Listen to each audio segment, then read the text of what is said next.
Soy Nicolás Terechuk, soy licenciado en Ciencia Política, doy clase en la Universidad de Buenos Aires, en la carrera de Ciencia Política y en los posgrados que tiene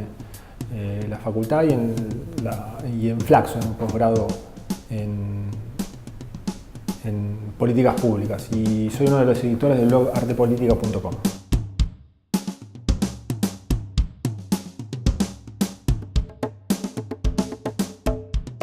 La idea de escribir este libro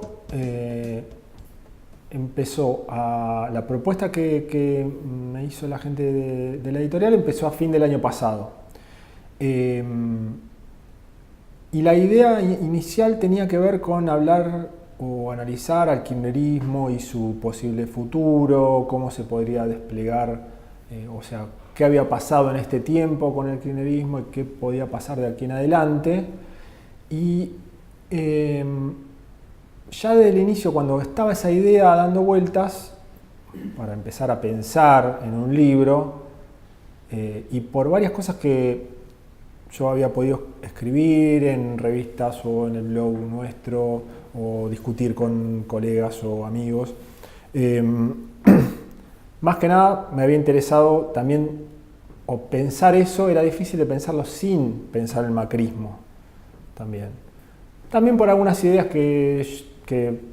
yo trabajo ahí en la Facultad de Ciencias Sociales con Mariano Fraschini sobre la importancia que tiene el presidente en la dinámica política en países sudamericanos. Entonces me costaba bastante pensar solo el kirchnerismo cuando, no porque no sea relevante, sino porque siempre si lo tenía que pensar lo pensaba junto con otras cosas. Entonces ahí empezó a aparecer un poco esta idea de lo cíclico o de los ciclos, ¿sí? También pensando, porque como hemos pensado hace un tiempo ya, que el macrismo traía alguna novedad, como era ser un partido de centroderecha que llegaba a la presidencia, un partido de estos partidos nuevos, estos partidos que provienen de la ciudad de Buenos Aires y se extienden hacia el interior, o estos terceros partidos que no son ni el PJ ni la UCR y que lo había logrado hacer exitosamente, con un perfil de un presidente distinto a los presidentes anteriores que proviene del empresariado, de un cierto tipo de empresariado, pero que nos parecía también pensar ese macrismo como parte de una tradición o donde uno podía claramente reconocer ciertos rasgos que tenían que ver, por ejemplo, con su impronta modernizadora, con esta idea de modernización que trae el macrismo, que es una idea muy particular en la historia argentina. Entonces ya desde el inicio la idea empezó a tomar forma más como, bueno, cuando acerqué los primeros borradores, José Nathanson, que me invitó a poder escribir el libro, me decía que veía algo muy reconocible porque tenía que ver con dos temas, con que este es un país muy difícil de gobernar en un punto, que tiene dificultades para gobernar, que requiere de quien gobierna una especie de manejo día a día muy cercano y que puede ser bastante complicado hacerlo, y la idea de los ciclos, que en la Argentina parece haber o parece estar estos ciclos políticos. Si uno veía desde lo que dice el kirchnerismo hasta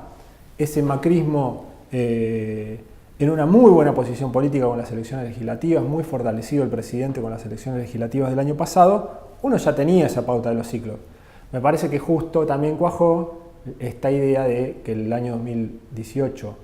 y yo seguí escribiendo y acomodando algunas ideas, fue muy malo para el presidente, fue muy malo para el macrismo en términos económicos, pero también en cuestiones políticas, y entonces me parece que esta idea, si yo a cualquiera le cuento que hice un libro que tiene que ver con los ciclos políticos y a veces lo abrupto que son esos ciclos políticos en la Argentina y las reiteraciones o algunas recurrencias que hay, me parece que lo entiende perfectamente porque lo vive y porque se lo pregunta, ¿por qué son así las cosas, ¿no?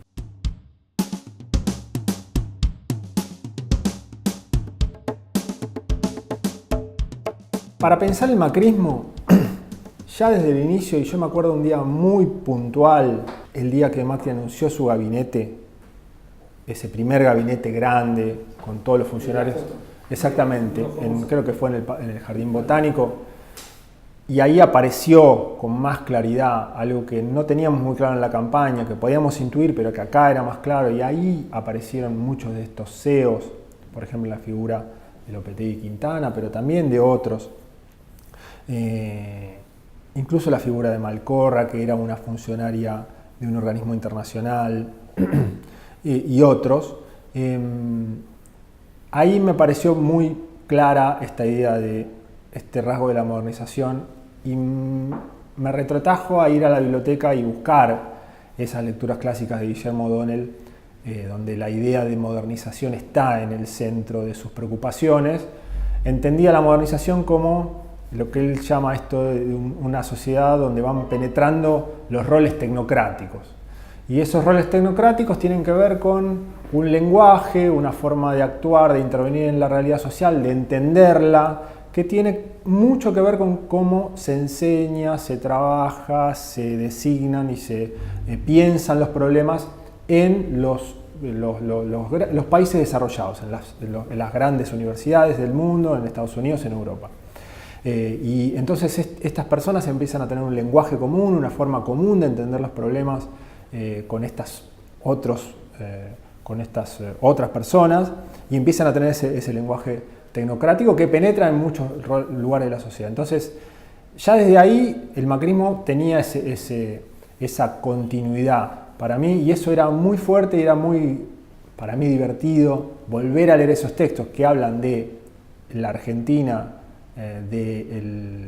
que se dio comienzo con el golpe militar de 1966 de Onganía, sobre todo ese gobierno del 66 al 73, sobre todo la primera parte donde aparece ministro de Economía Adalbert Krieger Bacena, que proviene de las empresas y que habla ese idioma de las empresas. Entonces donde empieza a ver, de las grandes empresas, no de cualquier empresa, de las empresas más internacionalizadas, y donde empieza a ver ese dos lados del mostrador que son el mismo. Para el Estado poder tener confianza de los inversores, nada mejor que poner de uno y del otro lado del mostrador a prácticamente las mismas personas.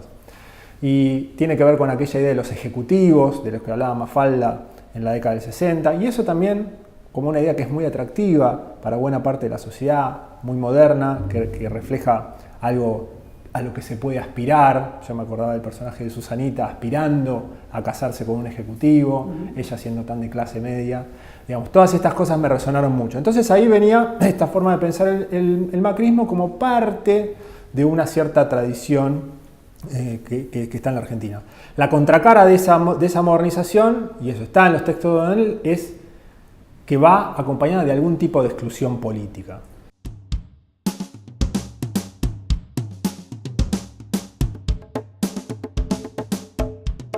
Claro, O'Donnell hablaba del Estado burocrático autoritario. Justamente eran nuevos tipos de dictadura que, a diferencia de las dictaduras anteriores de ese mismo siglo XX, se manejaban y tenían otra impronta que estaba dada por esta cuestión modernizadora que yo planteaba recién. Acá justamente está la novedad, es un gobierno democrático, la democracia en la Argentina creo que es muy vigorosa, la sociedad civil hizo un trayecto muy particular en la Argentina, con movimientos sociales, con organismos de derechos humanos, con sindicatos, con movilizaciones, con ganas de levantar la voz y de tener libertad de expresión, etc. Eso es una novedad. Pero uno podía hacer yo ahí llamo 4 liberalismos, ¿no? Entonces muchas veces se vinculaba a Macri y en las consignas con la dictadura. Y eso no está del todo mal, porque digamos, la dictadura militar del 76 también fue un intento de modernización, ¿no? Entonces, la dictadura de Onganía del 66, un intento de modernización. Modernización en el sentido de que la Argentina pueda vincularse y vincular sobre todo sus grandes unidades, sus grandes empresas a el mercado internacional. Y una idea de gobierno donde el gobierno está primero preocupado por esas grandes unidades más modernas e internacionalizadas y recién después de todo el resto. Ahí también había una clave interesante en los textos de O'Donnell que me permitía a mí salir de la idea de si esto es un neoliberalismo o no, en una frase interesante que él vinculaba a ese gobierno militar, esa dictadura del 66, como que era un liberalismo que podía incluso hacer crecer el Estado, incluso hacer muchas obras públicas y hacer crecer el gasto público, siempre y cuando, decía O'Donnell, eso vaya en función de los intereses de estas grandes unidades empresarias más internacionalizadas y más modernas, en donde se van los desvelos de ese gobierno. Entonces eso era una forma muy interesante también de pensar el macrismo. Y ahí aparecen esos, lo que yo llamo, bueno, 4 liberalismos. Insisto, el del 66 a... uno podría decir hasta el 69, hasta el cordobazo, la dictadura del 76, el gobierno de Carlos Menem, donde hay esa vinculación también con esos grandes sectores, insisto, empresarios más internacionalizados, y este cuarto, digamos. Y uno puede ver en cada uno de ellos, o yo tomo algunas cuestiones o alguna lectura que a mí me llamó la atención o me ayudó a, mirando aquello, entender algo de esto. De la manera que creo que también está planteado en el libro, las cosas no se repiten igual, pero uno puede encontrar tanto cambios como algunas continuidades que le ayudan a entender mejor qué es lo que pasa.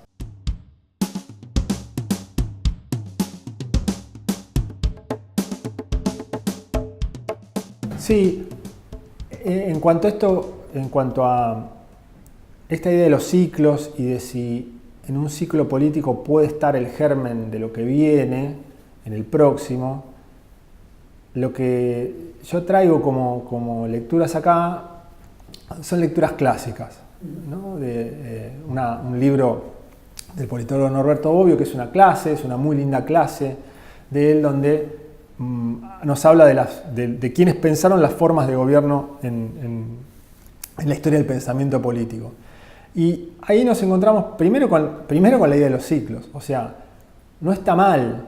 ni es nada novedoso que sintamos que vivimos en ciclos o que las cosas a veces vuelven a aparecer, o que pensemos cómo puede ser que volvamos a ir al Fondo Monetario, cómo puede ser que haya un gobierno de mercado, o si yo fuera macrista diría cómo puede ser que aparezca un gobierno nuevamente como el de Cristina Kirchner, que es, entre comillas, populista. Esto no es nada extraño, siendo que los autores antiguos, clásicos, cuando empezaron a pensar las formas de gobierno, también empezaron a pensar cómo cambiaban esas formas de gobierno de una a otra. En Argentina tenemos democracia, esto está claro,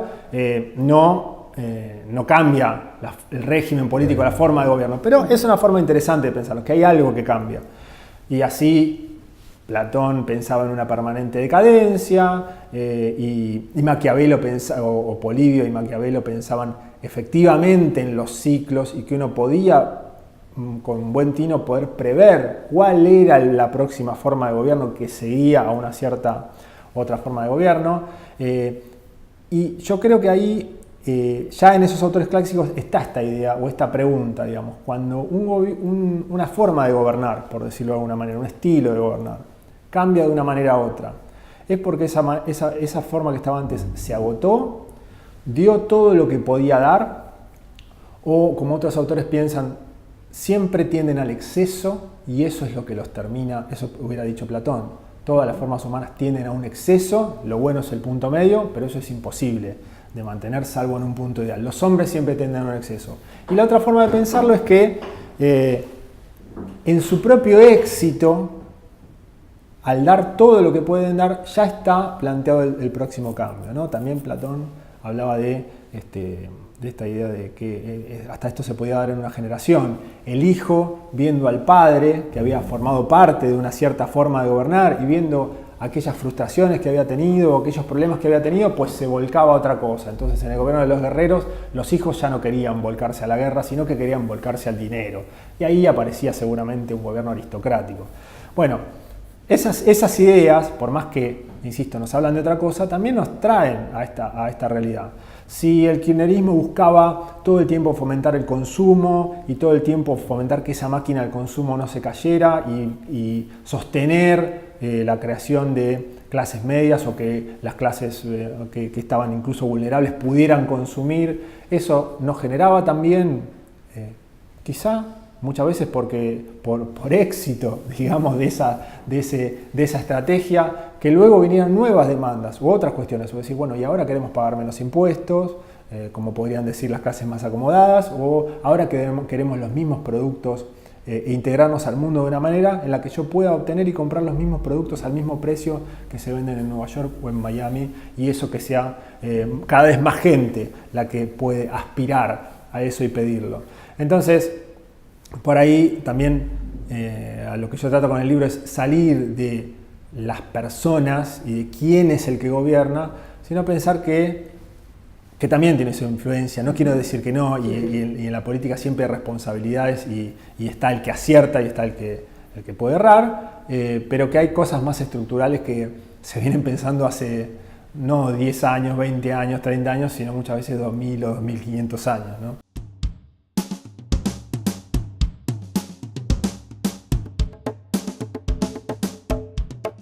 Yo ahí también llamo a pensar, bueno, los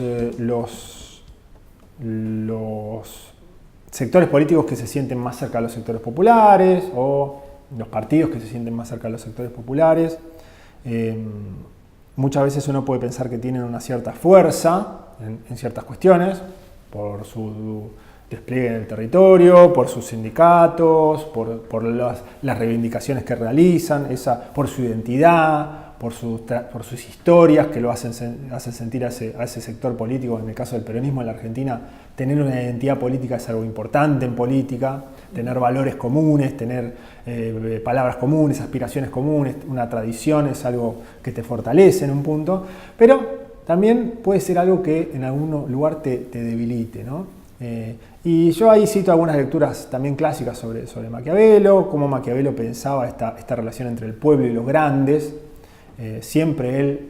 muy volcado a la visión popular, muy, te diría, rencoroso y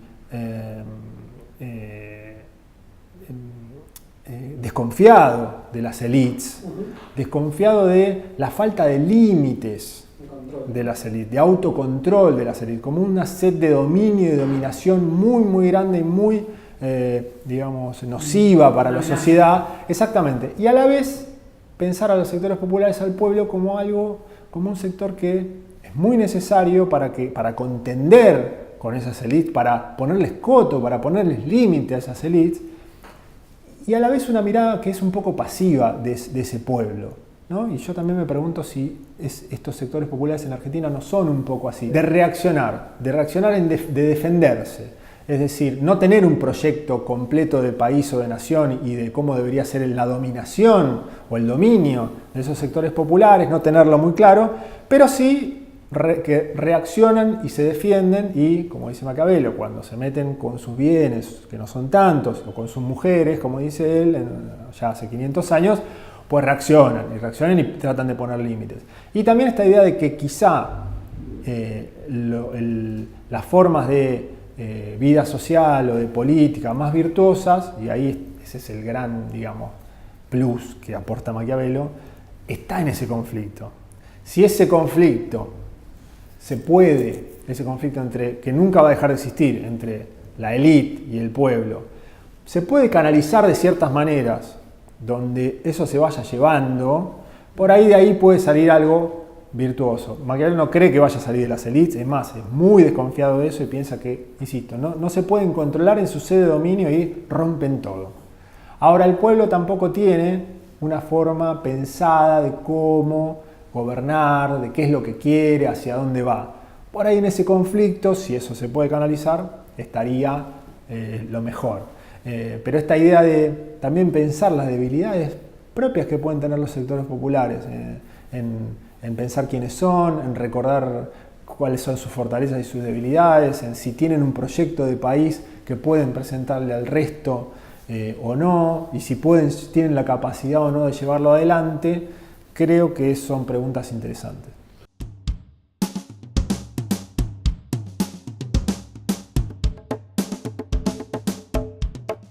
Yo justamente trato de traer esas lecturas que decís vos también, esa otra lectura clásica de O'Donnell de ese juego imposible, o ese periodo entre el año 55 y el año 75, en el que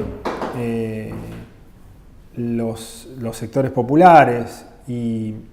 lo que podríamos decir las pymes o los pequeños empresarios que producen para el mercado interno forman parte de esa alianza defensiva, ¿sí? O sea, que salen a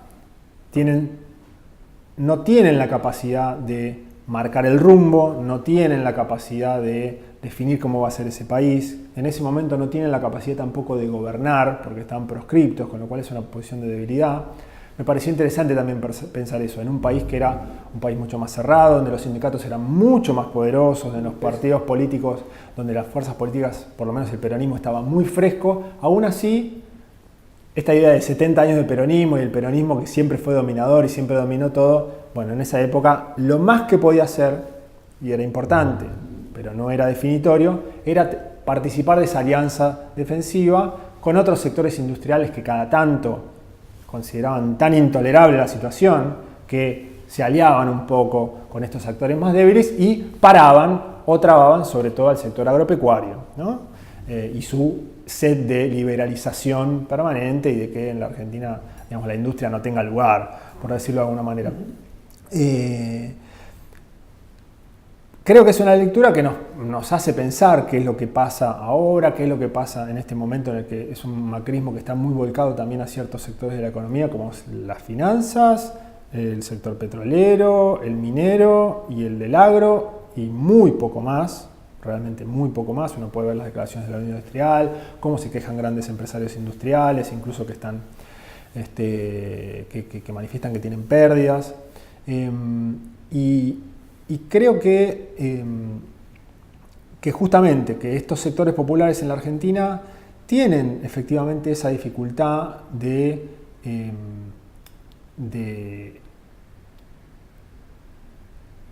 por un lado, no hay que olvidar que formaron parte también del gobierno que estuvo durante 12 años, con lo cual esto no es menor, no hay que minimizarlo, creo que es muy importante. Creo que una vez que el macrismo, si puede estar 12 años en el poder, vamos a poder comparar un poco, con lo cual en algún punto fue muy exitoso en esa posibilidad que tuvo de participar de ese tipo de gobiernos, pero llegado el momento de debilidad se le complica, digamos, como me preguntabas vos, digamos, la pregunta es cómo volver a generar una alternativa cuando uno está más debilitado y sin que esté muy debilitado o en crisis el otro actor que está en el gobierno. También hay que pensar que en el periodo democrático este que tenemos ha sido más o menos así. Digamos, la caída de la Rúa marca un poco eso. Y bueno, cómo vuelven esos sectores a plantear una agenda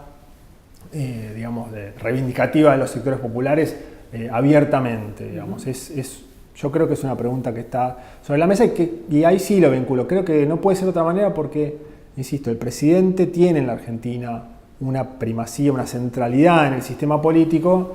que es difícil pensar a la oposición sola. También es difícil achacarle todos los problemas sola. Está en un lugar siempre complicado la oposición, está en un lugar siempre un poco subordinado y siempre un poco periférico y siempre un poco debilitado en una situación normal. Se empieza a ganar en centralidad o en fortaleza solo si al presidente le empieza a ir bastante mal.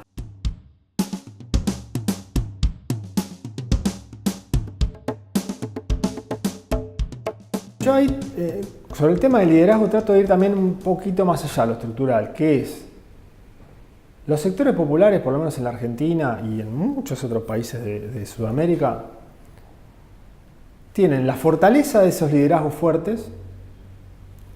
y a la vez esos liderazgos fuertes los limitan en un punto.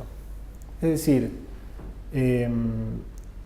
los sectores populares sin esos liderazgos fuertes muchas veces no pueden encontrar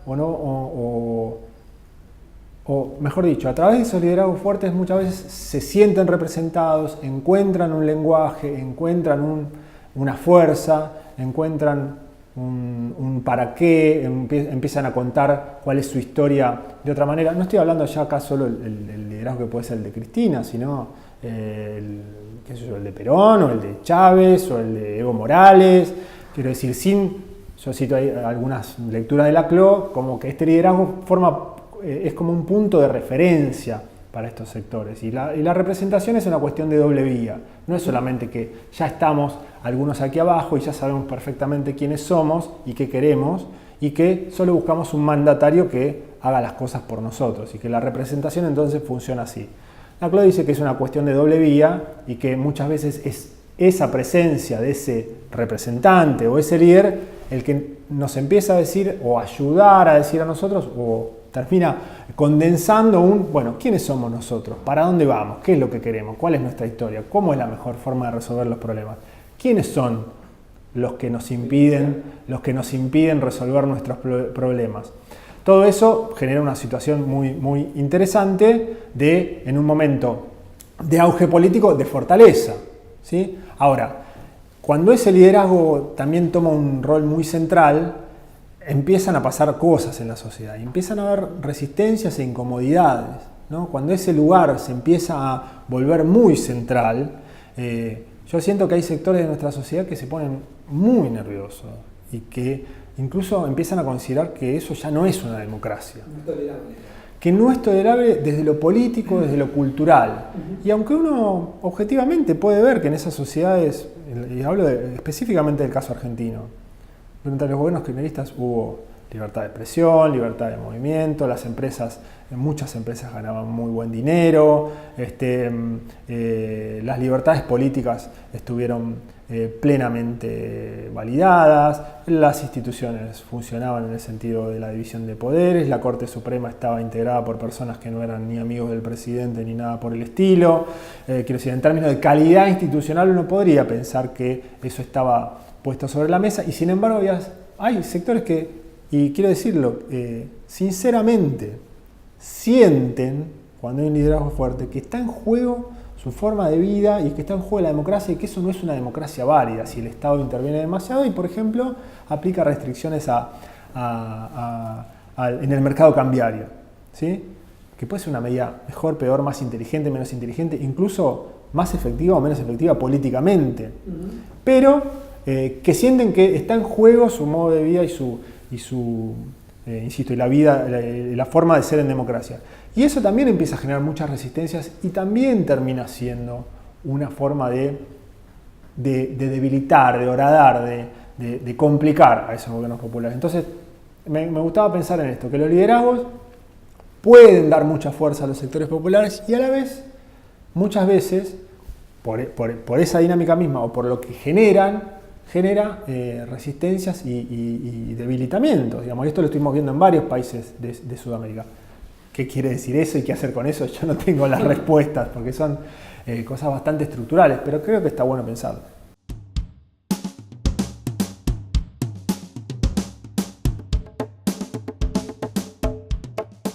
A mí lo que me empieza a pasar con respecto a la opinión pública y al discurso político en la Argentina desde que está el macrismo es que hay ciertas lecturas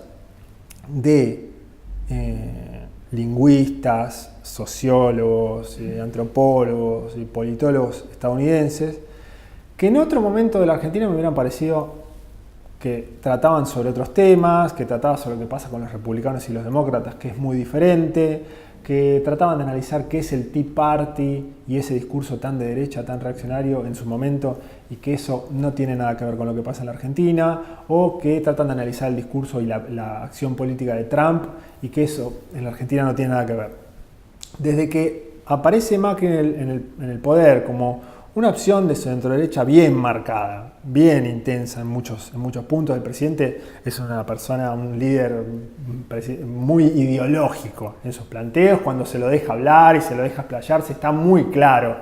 qué cosas son las que él quiere, muy netas, diría yo, las que quiere y las que considera buenas. Hay un montón de lecturas de estos autores, te decía, que empiezan a resonar bien en la Argentina. Son autores que empiezan a pensar que de alguna manera toda política tiene que ver con lo moral y con lo que está bien y con lo que está mal, y que parece haber dos miradas de la realidad, una que tiene que ver con una mirada más jerárquica, donde las jerarquías tienen que ser muy fijas, y eso está muy bien que así sea, que algunos manden y otros obedezcan, y que hay otros que tienen una mirada más, yo diría, comunitaria, donde yo solo no puedo estar bien si los demás en mi barrio, en mi comunidad, en mi país, no están un poco bien también, porque eso hace que la vida sea mejor, que el espacio público sea mejor, que los servicios públicos funcionen mejor, una mirada más progresista, más de izquierda. Y que hay gente que está en el medio y para algunas cosas piensa de una manera y otra de otra, y que la forma de apelar a esas personas no es escondiendo lo que uno cree, sino que es afirmar que lo que uno cree, que puede ser en este caso lo progresista, es moralmente bueno y válido y que puede ser una forma en la que todos vivamos bien, ¿no? Y también hay algunas lecturas que yo planteo ahí de gente que fue a estudiar en Estados Unidos, aquellos estados muy pobres y donde Trump había obtenido muchos votos, ¿no? Y ahí aparece esta idea de